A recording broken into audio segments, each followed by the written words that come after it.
Welcome to your cozy corner of calm. Here, you'll find gentle stories and the soothing sound of rain, created to help you unwind, ease your thoughts, and drift peacefully into sleep. If this space brings you comfort, consider subscribing so you'll always have a quiet place to return to. Now, make yourself comfortable, close your eyes, and let tonight's story carry you gently into rest. The little seaside village of Sponcanus lies so quietly upon a protected spot on our Atlantic coast that it makes no more stir in the world than would a pebble which, held between one's finger and thumb, should be dipped below the surface of a mill pond and then dropped. About the post office and the store, both under the same roof, the greater number of the houses cluster, as if they had come for their week's groceries or were waiting for the mail, while to the west the dwellings become fewer and fewer, until at last the village blends into a long stretch of sandy coast and scrubby pine woods. Eastward the village ends abruptly at the foot of a windswept bluff on which no one cares to build. Among the last houses in the western end of the village stood two neat, substantial dwellings, one belonging to Captain Eli Bunker and the other to Captain Cephas Dyer.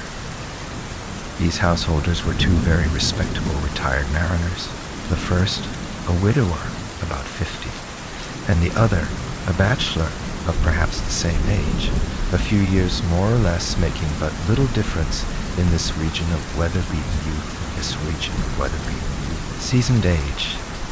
Each of these good captains lived alone, and each took entire charge of his own domestic affairs, not because he was poor, but because it pleased him to do so. When Captain Eli retired from the sea, he was the owner of a good vessel, which he sold at a fair profit. And Captain Cephas had made money in many a voyage before he built his house in Sponcanus and settled there. When Captain Eli's wife was living, she was his household manager. But Captain Cephas had never had a woman in his house, except during the first few months of his occupancy, when certain female neighbors came in occasionally to attend to little matters of cleaning which, according to popular notions, properly belonged to the sphere of woman. But Captain Cephas soon put an end to this sort of thing. He did not like a woman's ways, especially her ways of attending to domestic affairs.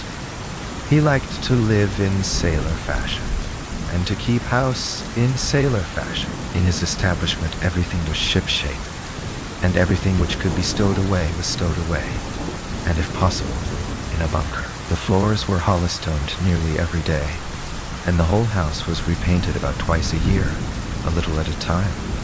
When the weather was suitable for this marine recreation, things not in frequent use were lashed securely to the walls, or perhaps put out of the way by being hauled up to the ceiling by means of blocks and tackle. His cooking was done sailor fashion, like everything else, and he never failed to have plum duff on Sunday.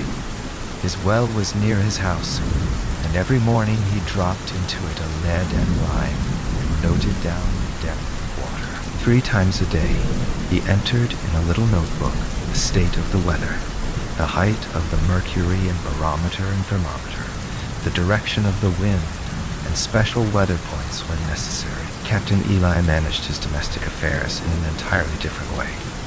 He kept house woman fashion, not however in the manner of an ordinary woman, but after the manner of his late wife, Miranda Bunker, now dead some 7 years. Like his friend, Captain Cephas, he had had the assistance of his female neighbors during the earlier days of his widowerhood, but he soon found that these women did not do things as Miranda used to do them, and, although he frequently suggested that they should endeavor to imitate the methods of his late consort, they did not even try to do things as she used to do them, preferring their own ways. Therefore it was that Captain Eli determined to keep house by himself, and to do it as nearly as his nature would allow, as Miranda used to do it. He swept his doors, and he shook his doormats. He washed his paint with soap and hot water. He dusted his furniture with a soft cloth, which he afterwards stuck behind a chest of drawers. He made his bed very neatly, turning down the sheet at the top, and setting the pillow upon edge, smoothing it carefully after he had done so. His cooking was based on the methods of the late Miranda. He had never been able to make bread rise properly, but he had always liked ship biscuit, and he now greatly preferred them to the risen bread made by his neighbors. And as to coffee and the plainer articles of food with which he furnished his table, even Miranda herself would not have objected to them had she been alive and very hungry. The houses of the two captains were not very far apart, and they were good neighbors, often smoking their pipes together and talking of the sea. But this was always on the little porch in front of Captain Cephas's house, or by his kitchen fire in the winter. Captain Eli did not like the smell of tobacco smoke in his house, or even in front of it in summertime, when the doors were open. He had no objection himself to the odor of tobacco, but it was contrary to the principles of woman housekeeping that rooms should smell of it, and he was always true to those principles. It was late in a certain December, and through the village there was a pleasant little flutter of Christmas preparations. Captain Eli had been up to the store, and he had stayed there a good while, warming himself by the stove and watching the women coming in to buy things for Christmas. It was strange how many things they bought for presents or for holiday use. Fancy soap and candy, handkerchiefs, and little woolen shawls for old people, and a lot of pretty little things which he knew the use of, but which Captain Cephas would keen the use of, never have understood at all had he been there. Too, as Captain Eli came out of the store, he saw a cart in which were two good-sized Christmas trees, which had been cut in the woods, and were going, one to Captain Holmes's house, and the other to Mother Nelson's. Captain Holmes had grandchildren, and Mother Nelson, with never a child of her own, good old soul, had 3 little orphan nieces who never wanted for anything needful at Christmas time or any other time. Captain Eli walked home very slowly, taking observations in his mind. It was more than 7 years since he had had anything to do with Christmas, except that on that day he had always made himself a mince pie, the construction and the consumption of which were equally difficult. It is true that neighbors had invited him, and they had invited Captain Cephas to their Christmas dinners, but neither of these worthy seamen had ever accepted any of these invitations. Even holiday food, when not cooked in sailor fashion, did not agree with Captain Cephas, and it would have pained the good heart of Captain Eli if he had been forced to make believe to enjoy a Christmas dinner so very inferior to those which Miranda used to set before him. But now the heart of Captain Eli was gently moved by a Christmas flutter. It had been foolish, perhaps, for him to go up to the store at such a time as this, but the mischief had been done. Old feelings had come back to him, and he would be glad to celebrate Christmas this year if he could think of any good way to do it. And the result of his mental observations was that he went over to Captain Cephas's house to talk to him about it. Captain Cephas was in his kitchen, smoking his 3rd morning pipe. Captain Eli filled his pipe, lighted it, and sat down by the fire. "Captain," said he, "what do you say to our keeping Christmas this year? A Christmas dinner is no good if it's got to be eat alone, and you and me might eat our'n together. It might be in my house, or it might be in your house. It won't make no great difference to me which. Of course, I like woman housekeeping, as is laid down in the rules of service for my house. But next best to that, I like sailor housekeeping, so I don't mind which house the dinner is in, Captain Cephas, so it suits you." 3. Captain Cephas took his pipe from his mouth. "You're pretty late thinking about it," said he. "Fur day after tomorrow's Christmas. That don't make no difference," said Captain Eli. "What things we want that are not in my house or your house we can easily get either up at the store or else in the woods." "In the woods," exclaimed Captain Cephas. "What in the name of thunder do you expect to get in the woods for Christmas?" "A Christmas tree," said Captain Eli. "I thought it might be a nice thing to have a Christmas tree for Christmas. Captain Holmes has got one, and Mother Nelson's got another. I guess nearly everybody's got one. It won't cost anything. I can go and cut it." Captain Cephas grinned a grin, as if a great leak had been sprung in the side of a vessel, stretching nearly from stem to stern. "A Christmas tree," he exclaimed. "Well, I am blessed. But look here, Captain Eli. You don't know what a Christmas tree's for. It's for children and not for grown-ups.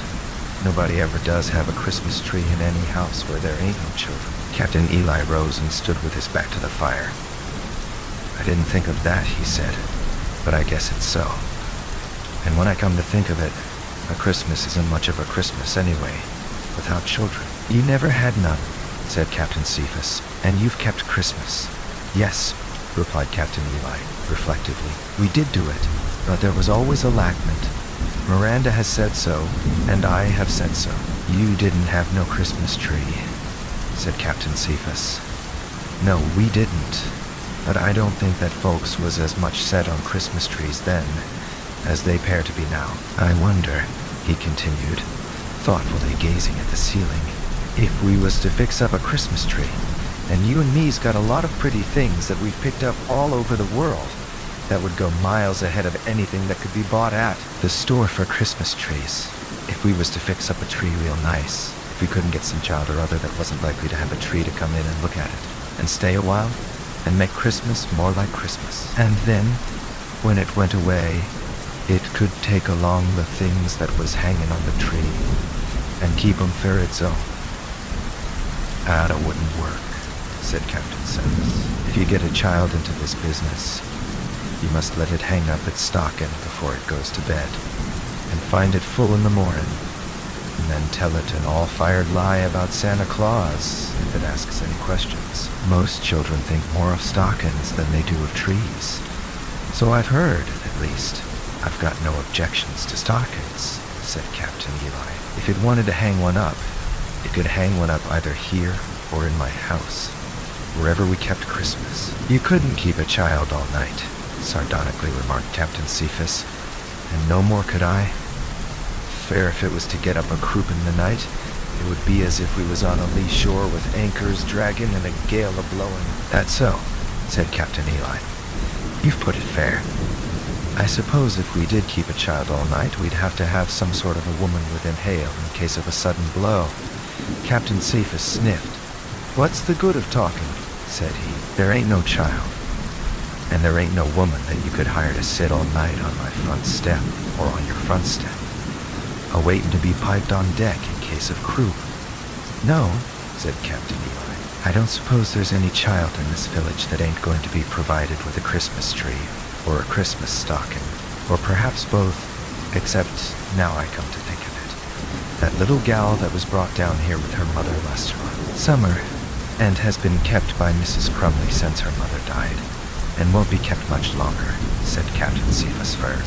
I've heard Mrs. Crumley say that she couldn't afford it. That's so, said Captain Eli. If she can't afford to keep the little gal, she can't afford to give no Christmas trees nor stockings. And so it seems to me, Captain, that little gal would be a pretty good child to help us keep Christmas. You're all the time forgetting, said the other, that neither of us can keep a child all night. Captain Eli seated himself and looked ponderingly into the fire. You're right, Captain, said he. We'd have to ship some woman to take care of her. Of course, it wouldn't be no use to ask Mrs. Crumley. Captain Cephas laughed. I should say not. And there doesn't seem to be anybody else, said his companion. Can you think of anybody, Captain? There ain't anybody to think of, replied Captain Cephas, unless it might be Eliza Trimmer. She's generally ready enough to do anything that turns up. She wouldn't be no good. Her house is too far away for either you or me to hail her in case a croup came up sudden. That's so, said Captain Eli. She does live a long way off, so that settles the whole business, said Captain Cephas. She's too far away to come if wanted, and neither of us couldn't keep no child without somebody to come if they was wanted. And it's no use to have a Christmas tree without a child. Christmas without a Christmas tree don't seem agreeable to you, Captain. So I guess we better get along just the same as we've been in the habit of doing, and eat our Christmas dinner, as we do our other meals in our own houses. Captain Eli looked into the fire. I don't like to give up things if I can help it. That was always my way. If wind and tide's agging me, I can wait till one or the other, or both of them, serve. Yes, said Captain Cephas. He was always that kind of a man. That's so, but it does pair to me as if I'd have to give up this time. though it's a pity to do it on account of the little gal. For her, she ain't likely to have any Christmas this year. She's a nice little gal, and takes as natural to navigation as if she'd been born at sea. I've given her 2 or 3 things because she's so pretty. But there's nothing she likes so much as the little ship I gave her. Perhaps she was born at sea, remarked Captain Cephas. Papa Six, perhaps she was, said the other, and that makes it the bigger pity. For a few moments nothing was said. Then Captain Eli suddenly exclaimed, "I'll tell you what we might do, Cap. We might ask Mrs. Trimmer to lend a hand in giving the little gal a Christmas. She ain't got nobody in her house but herself, and I guess she'd be glad enough to help give that little gal a regular Christmas. She could go and get the child and bring her to your house, or to my house, or wherever we're going to keep Christmas. And, well," said Captain Cephas, with an air of scrutinizing inquiry. "What?" "Well," replied the other, a little hesitatingly, "so far as I'm concerned, that is, I don't mind one way or the other. She might take her Christmas dinner along with us and the little gal, and then she could fix her stocking to be hung up and help with the Christmas tree and—" "Well," demanded Captain Cephas. "What?" "Well," said Captain Eli, "she could, that is, it doesn't make any difference to me one way or the other. She might stay all night at whatever house we kept Christmas in, and then you and me might spend the night in the other house, and then she could be ready there to help the child in the morning when she came to look at her stocking." Captain Cephas fixed upon his friend an earnest glare. "That's pretty considerable of an idea to come upon you so sudden," said he. "But I can tell you one thing. There ain't going to be any such doings in my house. If you choose to come over here to sleep, and give up your house to any woman you can find to take care of the little gal, all right, but the thing can't be done here." There was a certain severity in these remarks, but they appeared to affect Captain Eli very pleasantly. "Well," said he, "if you're satisfied, I am. I'll agree to any plan you choose to make. It doesn't matter to me which house it's in. And if you say my house, I say my house. All I want is to make the business agreeable to all concerned. Now it's time for me to go to my dinner. And this afternoon we'd better go and try to get things straightened out, because the little gal, whatever woman comes with her, ought to be at my house tomorrow before dark. Supposing we divide up this business, I'll go and see Mrs. Crumley about the little gal, and you can go and see Mrs. Trimmer." "No, No, sir," promptly replied Captain Cephas. "I don't go to see no Mrs. Trimmer. You can see both of them just the same as you can see one. They're all along the same way. I'll go cut the Christmas tree." "All right," said Captain Eli. "It don't make no difference to me which does which. But if I was you, Cap, I'd cut a good big tree, because we might as well have a good one while we're about it." When he had eaten his dinner and washed up his dishes, and had put everything away in neat housewifely order, Captain Eli went to Mrs. Crumley's house, and very soon finished his business there. Mrs. Crumley kept the only house which might be considered a boarding house in the village of Sponcanus, and when she had consented to take charge of the little girl who had been left on her hands, she had hoped it would not be very long before she would hear from some of her relatives in regard to her maintenance. But she had heard nothing, and had now ceased to expect to hear anything, and in consequence had frequently remarked that she must dispose of the child some way or other, for she couldn't afford to keep her any longer. Even an absence of a day or two at the house of the good captain would be some relief, and Mrs. Crumley readily consented to the Christmas scheme. As to the little girl, she was delighted. She already looked upon Captain Eli as her best friend in the world. It was not so easy to go to Mrs. Trimmer's house and put the business before her. It ought to be plain sailing enough, Captain Eli said to himself, over and over again.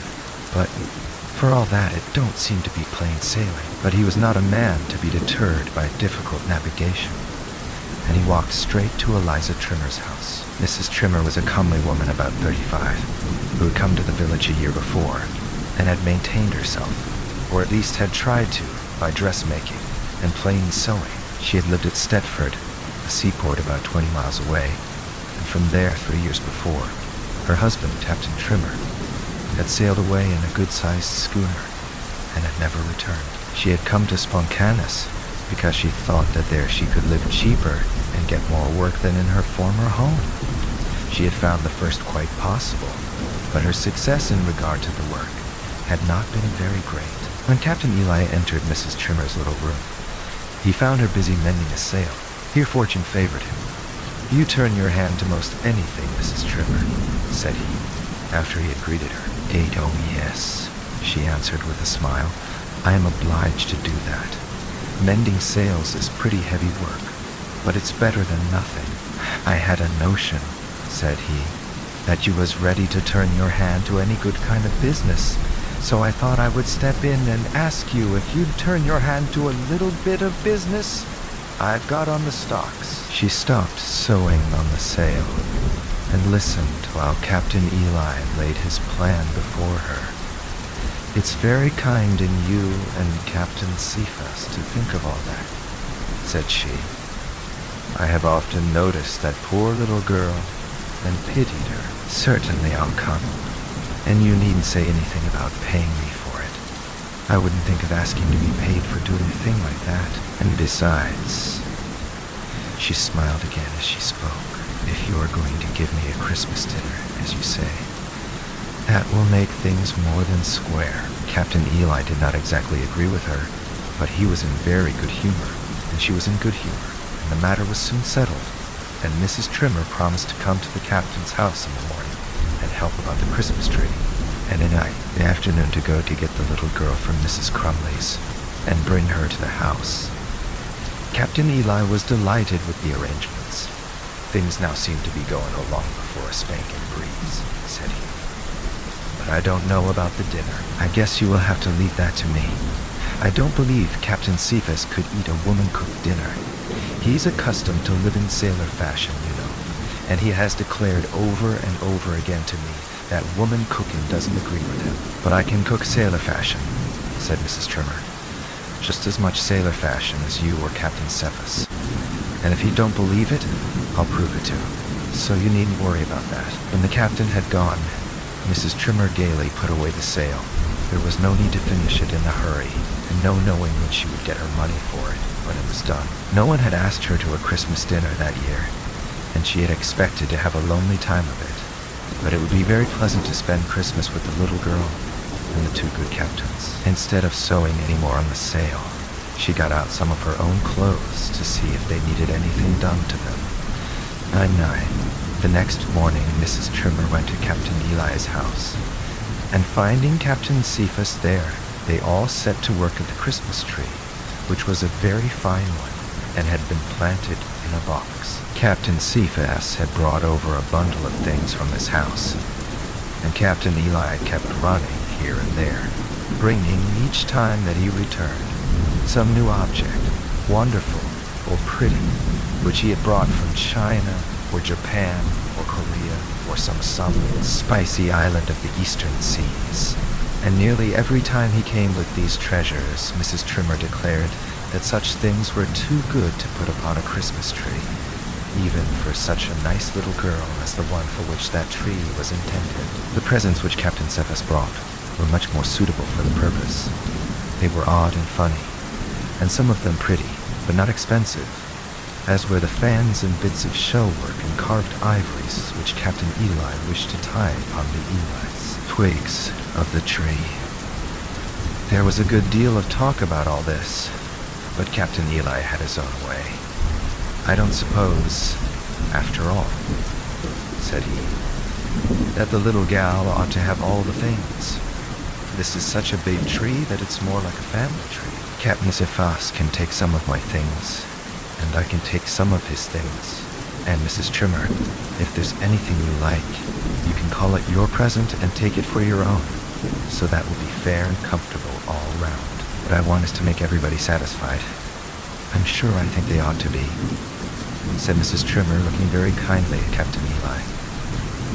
Mrs. Trimmer went home to her own house to dinner, and in the afternoon she brought the little girl. She had said there ought to be an early supper, so that the child would have time to enjoy the Christmas tree before she became sleepy. This meal was prepared entirely by Captain Eli, and in sailor fashion, not woman fashion, so that Captain Cephas could make no excuse for eating his supper at home. Of course, they all ought to be together the whole of that Christmas Eve. As for the big dinner on the morrow, that was another affair, for Mrs. Trimmer undertook to make Captain Cephas understand that she had always cooked for Captain Trimmer in sailor fashion, and if he objected to her plum duff, or if anybody else objected to her mince pie, she was going to be very much surprised. Bell 10 Captain Cephas ate his supper with a good relish, and was still eating when the rest had finished. As to the Christmas tree, it was the most valuable, if not the most beautiful, that had ever been set up in that region. It had no candles upon it, but was lighted by 3 lamps and a ship's lantern placed in the 4 corners of the room, and the little girl was as happy as if the tree were decorated with little dolls and glass balls. Mrs. Trimmer was intensely pleased and interested to see the child so happy, and Captain Eli was much pleased and interested to see the child and Mrs. Trimmer so happy, and Captain Cephas was interested, and perhaps a little amused in the superior fashion to see Captain Eli and Mrs. Trimmer and the little child so happy. Then the distribution of the presents began. Captain Eli asked Captain Cephas if he might have the wooden pipe that the latter had brought for his present. Captain Cephas said he might take it, for all he cared, and be welcome to it. Then Captain Eli gave Captain Cephas a red bandana handkerchief of a very curious pattern, and Captain Cephas thanked him kindly. After which, Captain Eli bestowed upon Mrs. Trimmer a most beautiful tortoise-shell comb, carved and cut and polished in a wonderful way, and with it he gave a tortoise-shell fan, carved in the same fashion, because he said the 2 things seemed to belong to each other and ought to go together, and he would not listen to one word of what Mrs. Trimmer said about the gifts being too good for her, and that she was not likely ever to use them. "It seems to me," said Captain Cephas, "that you might be giving something to the little gal." Then Captain Eli remembered that the child ought not to be forgotten, and her soul was lifted into ecstasy by many gifts, some of which Mrs. Trimmer declared were too good for any child in this wide, wide world. But Captain Eli answered that they could be taken care of by somebody until the little girl was old enough to know their value. 11. Then it was discovered that, unbeknown to anybody else, Mrs. Trimmer had put some presents on the tree, which were things which had been brought by Captain Trimmer from somewhere in the far east, or the distant west. These she bestowed upon Captain Cephas and Captain Eli, and the end of all this was that in the whole of Sponcanus, from the foot of the bluff to the east, to the very last house on the shore to the west, there was not one Christmas Eve party so happy as this one. Captain Cephas was not quite so happy as the 3 others were, but he was very much interested. About 9 o'clock the party broke up, and the 2 captains put on their caps and buttoned up their pea-jackets and started for Captain Cephas's house, but not before Captain Eli had carefully fastened every window and every door except the front of the door, and had told Mrs. Trimmer how to fasten that when they had gone, and had given her a boatswain's whistle, which she might blow out of the window if there should be a sudden croup, and it should be necessary for anyone to go anywhere. He was sure he could hear it, for the wind was exactly right for him to hear a whistle from his house. When they had gone, Mrs. Trimmer put the little girl to bed, and was delighted to find in what a wonderfully neat and womanlike fashion that house was kept. It was nearly 12 o'clock that night when Captain Eli, sleeping in his bunk opposite that of Captain Cephas, was aroused by hearing a sound. He had been lying with his best ear uppermost, so that he should hear anything if there happened to be anything to hear. He did hear something, but it was not a boatswain's whistle. It was a prolonged cry, and it seemed to come from the sea. In a moment Captain Eli was sitting on the side of his bunk, listening intently. Again came the cry. The window toward the sea was slightly open, and he heard it plainly. "Below 12, Captain," said he, and at the word, Captain Cephas was sitting on the side of his bunk, listening. He knew from his companion's attitude, plainly visible in the light of the lantern, which hung on a hook at the other end of the room. That he had been awake until this. Again came the cry. "That's distress at sea," said Captain Cephas. "Hearken!" They listened again for nearly a minute, and the cry was repeated. "Bounce on deck, boys," said Captain Cephas, getting out on the floor. "There's someone in distress offshore." Captain Eli jumped to the floor and began to dress quickly. "It couldn't be a call from land?" he asked hurriedly. "It don't sound a bit to you like a boatswain's whistle, does it?" "No," said Captain Cephas disdainfully. "It's a call from sea."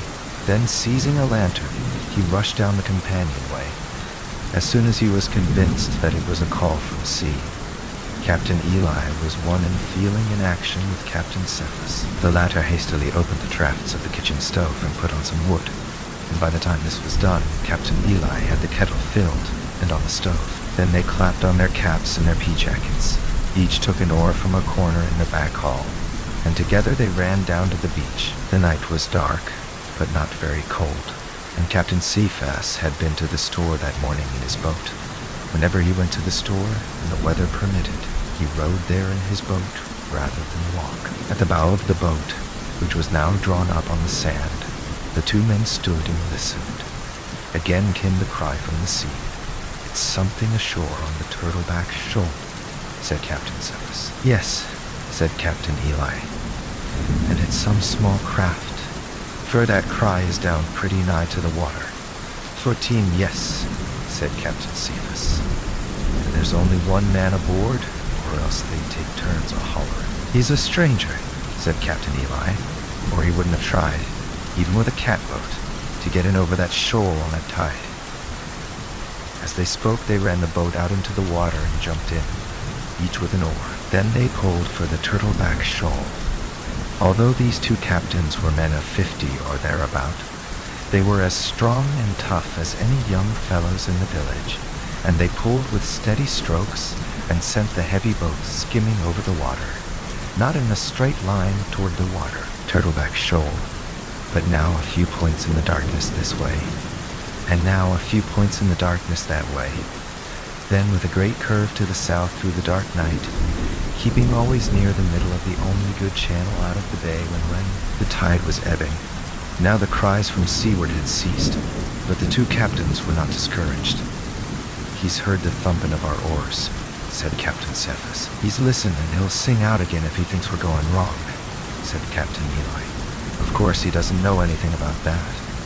And so when they made the sweep to the south, the cry came again, and Captain Eli grinned. "We needn't to spend no breath hollering," said he. "He'll hear us making faring in a minute." When they came to head for the shoal, they lay on their oars for a moment, while Captain Cephas turned the lantern in the bow, so that its light shone out ahead. He had not wanted the shipwrecked person to see the light when it would seem as if the boat were rowing away from him. He had heard of castaway people who became so wild when they imagined that a ship or boat was going away from them that they jumped overboard.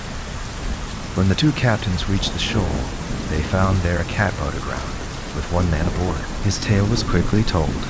He had expected to run into the little bay that afternoon, but the wind had fallen, and in trying to get in after dark, and being a stranger, he had run aground. If he had not been so cold, he said, he would have been willing to stay there till the tide rose. But he was getting chilled, and seeing a light not far away, he concluded to call for help as long as his voice held out. 14. The two captains did not ask many questions. They helped anchor the catboat, and then they took the man on their boat and rowed him to shore. He was getting chilled sitting out there doing nothing. And so when they reached the house, they made him some hot grog and promised in the morning, when the tide rose, they would go out and help him bring his boat in. Then Captain Cephas showed the stranger to a bunk, and they all went to bed. Such experiences had not enough of novelty to the good captains to keep them awake 5 minutes. In the morning they were all up very early, and the stranger, who proved to be a seafaring man with bright blue eyes, said that, as his catboat seemed to be riding all right at its anchorage, he did not care to go out after her just yet. Any time during flood tide would do for him, and he had some business that he wanted to attend to as soon as possible. This suited the two captains very well, for they wished to be on hand when the little girl discovered her stocking. "Can you tell me," said the stranger as he put on his cap, "where I can find a Mrs. Trimmer who lives in this village." At these words, all the sturdy stiffness which, from his youth up, had characterized the legs of Captain Eli entirely went out of him, and he sat suddenly upon a bench. For a few moments there was silence. Then Captain Cephas, who thought some answer should be made to the question, nodded his head. "I want to see her as soon as I can," said the stranger. "I have come to see her on particular business that will be a surprise to her. I wanted to be here before Christmas began, and that's the reason I took that catboat from Stedford, because I thought I'd come quicker that way than by land. But the wind fell, as I told you. If either one of you would be good enough to pilot me to where Mrs. Trimmer lives, or to any point where I can get a sight of the place, I'd be obliged." 15 capped. Captain Eli rose, and with hurried but unsteady steps went into the house. For they had been upon the little piazza, and beckoned to his friend to follow. The two men stood in the kitchen and looked at each other. The face of Captain Eli was of the hue of a clamshell. "Go with him, Cap," he said in a hoarse whisper. "I can't do it." "To your house?" inquired the other. "Of course. Take him to my house. There ain't no other place where she is." "Take him along." Captain Cephas's countenance wore an air of the deepest concern, but he thought that the best thing to do was to get the stranger away. As they walked rapidly toward Captain Eli's house, there was very little said by either Captain Cephas or the stranger. The latter seemed anxious to give Mrs. Trimmer a surprise, and not to say anything which might enable another person to interfere with his project. The two men had scarcely stepped upon the piazza when Mrs. Trimmer, who had been expecting early visitors, opened the door. She was about to call out Merry Christmas, but her eyes falling upon a stranger, the words stopped at her lips. First she turned red, then she turned pale, and Captain Cephas thought she was about to fall. But before she could do this, the stranger had her in his arms. She opened her eyes, which for a moment she had closed, and gazing into his face, she put her arms around his neck. Then Captain Cephas came away, without thinking of the little girl and the pleasure she would have in discovering her Christmas stocking. When he had been left alone, Captain Eli sat down near the kitchen stove, close to the very kettle which he had filled with water to heat for the benefit of the man he had helped bring in from the sea. And, with his elbows on his knees and his fingers in his hair, he darkly pondered. 16, if I'd only slept with my heart a here and ear up, he said to himself, I'd never have heard it. In a few moments his better nature condemned this thought. That's next to murder, he muttered. For he couldn't have kept himself from falling asleep out there in the cold, and when the tide riz held have been blowed out to sea with this wind. If I hadn't heard him, Captain Cephas never would, for he wasn't primed up to wake, as I was. But, notwithstanding his better nature, Captain Eli was again saying to himself, when his friend returned, if I'd only slept with my other ear up. But the honest, straightforward mariner he was, Captain Cephas made an exact report of the facts. They was hugging when I left them, he said. I expect they went indoors pretty soon, for it was too cold outside. It's an all-fired shame she happened to be in your house, Captain. That's all I've got to say about it. It's a thundering shame. Captain Eli made no answer. He still sat with his elbows on his knees and his hands in his hair. A better course than you laid down for these Christmas times was never dotted on a chart, continued Captain Cephas. From port of Salem to port of entry, you laid it down clear and fine. But it seems there was rocks that wasn't marked on the chart. Yes, groaned Captain Eli. There was rocks. Captain Cephas made no attempt to comfort his friend, but went to work to get breakfast. When that meal, a rather silent one, was over, Captain Eli felt better. There was rocks, he said, and not a breaker to show where they lay, and I struck 'em bow on. So that's the end of that voyage. But I've took to my boats, Captain. I've took to my boats. I'm glad to hear you've took to your boats, said Captain Cephas, with an approving glance upon his friend.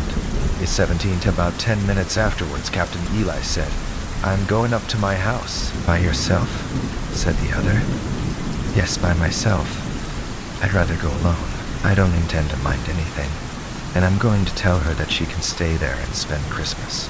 The place she lives in ain't no place to spend Christmas, and she can make the little gal have a good time and go long just as we intended to go long. Plum duff and mince pie all the same. I can stay here and you and me can have our Christmas dinner together, if we choose to give it that name.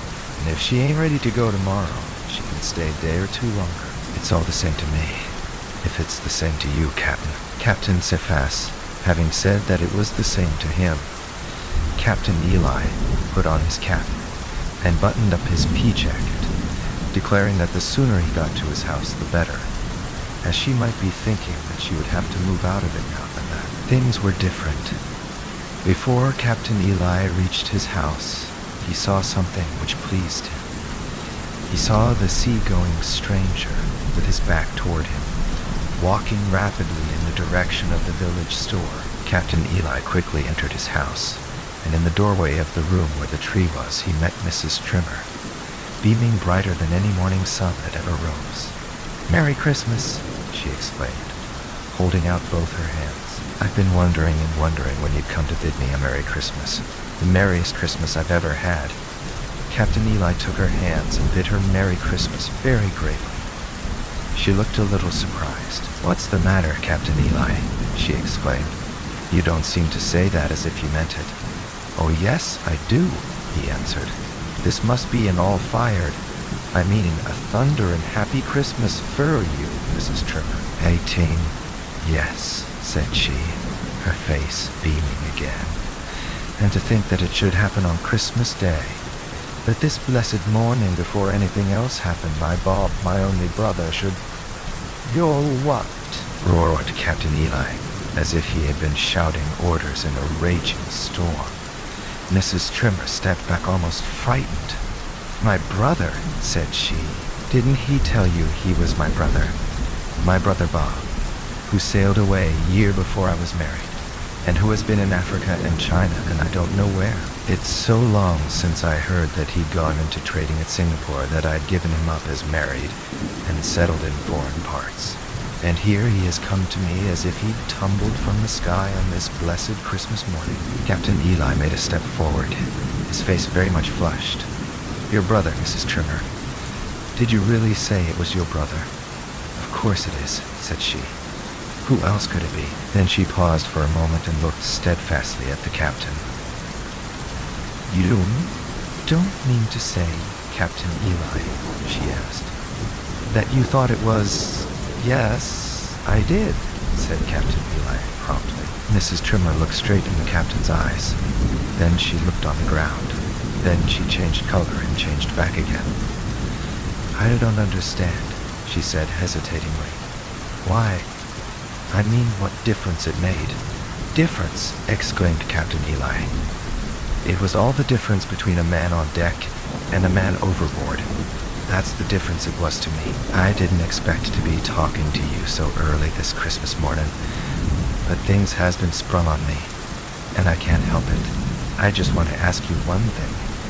Did you think I was getting up this Christmas tree and the Christmas dinner and the whole business for the good of the little gal, and for the good of you, and for the good of Captain Cephas?" Mrs. Trimmer had now recovered a very fair possession of herself. "Of course I did," she answered, looking up at him as she spoke. "Who else could it have been for?" G19. "Well," said he, "you were mistaken. It wasn't for any one of you. It was all for me. For my own self." "You yourself," said she. "I don't see how, but I see how," he answered. "It's been a long time since I wanted to speak my mind to you, Mrs. Trimmer, but I did never have no chance. And all these Christmas doings was got up to give me the chance not only of speaking to you, but of showing my colors better than I could show them in any other way. Everything went on a skim until this morning, when that stranger that we brought in from the shoal piped up and asked for you. Then I went overboard. At least, I thought I did, and sunk down, clean out of soundings." "That was too bad, Captain," said she, speaking very gently, "after all your trouble and kindness. But I don't know now," he continued, "whether I went overboard or whether I am on deck. Can you tell me, Mrs. Trimmer?" She looked up at him. Her eyes were very soft, and her lips trembled just a little. "It seems to me, Captain," she said, "that you are on deck, if you want to be." The captain stepped closer to her. "Mrs. Trimmer," said he, "is that brother of yours coming back?" "Yes," she answered, surprised at the sudden question.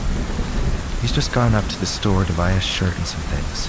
He got himself splashed trying to push his boat off last night." "Well then," said Captain Eli, "would you mind telling him when he comes back that you and me's engaged to be married? I don't know whether I've made a mistake in the lights or not, but would you mind telling him that?" Mrs. Trimmer looked at him. Her eyes were not so soft as they had been, but they were brighter. "I'd rather you tell him that yourself," said she. The little girl sat on the floor near the Christmas tree, just finishing a large piece of red and white candy which she had taken out of her stocking. "People do hug a lot at Christmas time," said she to herself. Then she drew out a piece of blue and white candy and began on that. All 21 Captain Cephas waited a long time for his friend to return, and at last he thought it would be well to go and look for him. When he entered the house, he found Mrs. Trimmer sitting on the sofa in the parlor, with Captain Eli on one side of her and her brother on the other, and each of them holding one of her hands. "It looks as if I was in port, don't it?" said Captain Eli to his astonished friend. "Well, here I am, and here's my fuss mate," inclining his head toward Mrs. Trimmer. "And she's in port too, safe and sound. And that strange captain on the other side of her, he's her brother Bob, who's been away for years and years, and is just home from Madagascar, Singapore," amended brother Bob. Captain Cephas looked from one to the other of the 3 occupants of the sofa, but made no immediate remark. Presently a smile of genial maliciousness stole over his face, and he asked, "How about the poor little gal? Have you sent her back to Mrs. Crumley's?" The little girl came out from behind the Christmas tree, her stocking, now but half filled, in her hand. "Here I am," she said. "Don't you want to give me a Christmas hug, Captain Cephas? You and me's the only ones that hasn't had any." The Christmas dinner was as truly and perfectly a sailor-cooked meal as ever was served on board a ship or off it. Captain Cephas had said that, and when he had so spoken, there was no need of further words. It was nearly dark that afternoon, and they were all sitting around the kitchen fire, the 3 seafaring men smoking, and Mrs. Trimmer greatly enjoying it. There could be no objection to the smell of tobacco in this house so long as its future mistress enjoyed it. The little girl sat on the floor nursing a Chinese idol, which had been one of her presents. "After all," said Captain Eli meditatively, "this whole business come out of my sleeping with my best ear up. Fear if I'd slept with my hard-o hearing ear up." Mrs. Trimmer put one finger on his lips. "All right," said Captain Eli. "I won't say no more, but it would have been different. Even now, several years after that Christmas, when there's no Mrs. Trimmer, and the little girl, who has been regularly adopted by Captain Eli and his wife, is studying geography and knows more about latitude and longitude than their teacher at school. Captain Eli has still a slight superstitious dread of sleeping with his best ear uppermost. All 21, of course, it's the most all-fired nonsense. He says to himself over and over again. Nevertheless, he feels safer when it is his hard-o hearing ear that is not upon the pillow."